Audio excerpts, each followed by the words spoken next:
Okay, before we get back to Francis Rice, we're going to do our rumor mill segment.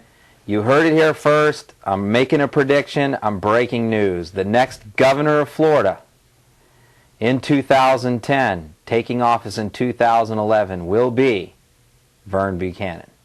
Vern Buchanan will be the next governor of Florida. Remember, I said it. I'm the first one to say it, and it's going to happen. Number two, the other thing we got in the rumor mill.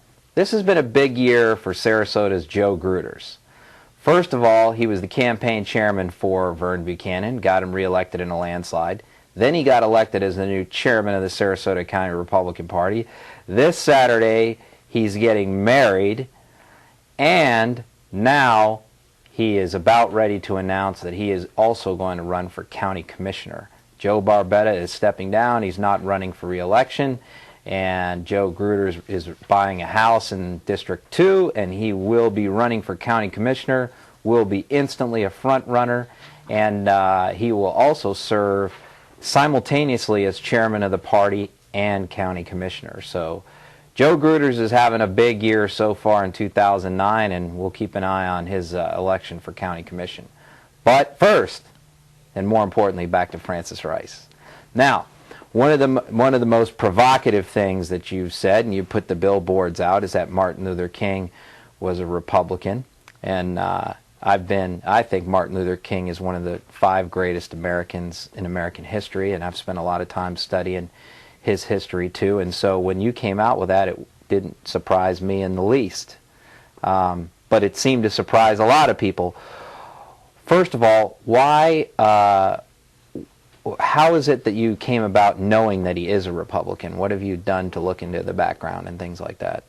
As I indicated when we first started talking, I was born in Atlanta, Georgia in the early 1940s, and I was born at the same hospital where Dr. King was born, and I knew the family well. We were all Republicans because we knew that it was the Democrats who were fighting to deny us our civil rights. Bull Connor, who was the commissioner in Alabama that was sicking dogs and fire hoses on black civil rights demonstrators in Birmingham, and also Abe Fortas, who tried to keep blacks from going into high school in Arkansas, was a Democrat, as was Lester Maddox from Georgia, where I was, who was wielding an axe handle to try to prevent blacks from patronizing his restaurant. They were all Democrats. It was the Democrats who were fighting, and who in the logical mind would think that Dr. King would have wanted to join the party of the Ku Klux Klan. He was a Republican, as was I, as was his father, and we have on our website at www.nbra.info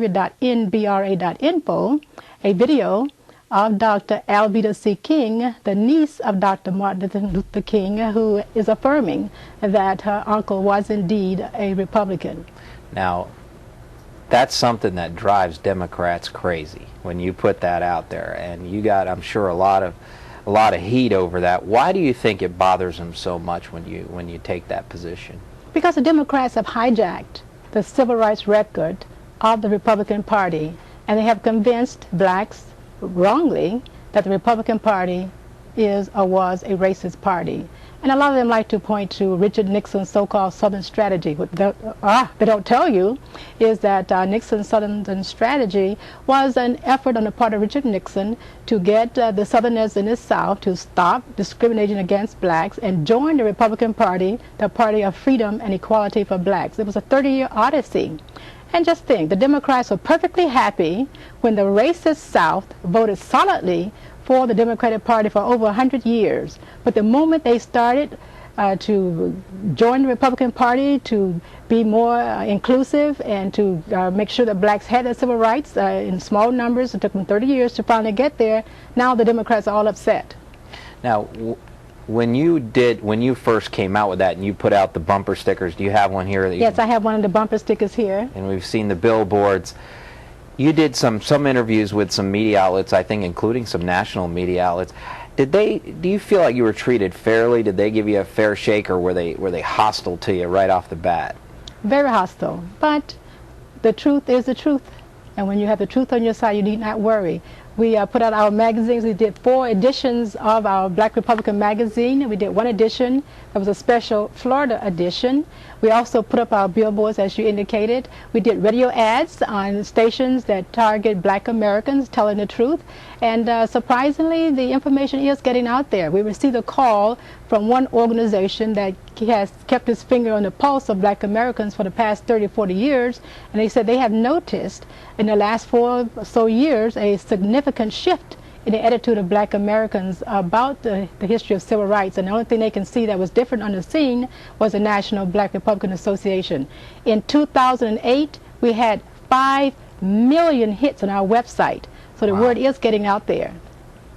Okay. One last question before we go to the break, and that is, with Barack Obama as president, do you think it's going to make your job more difficult to convince blacks and African Americans to come over to the Republican side?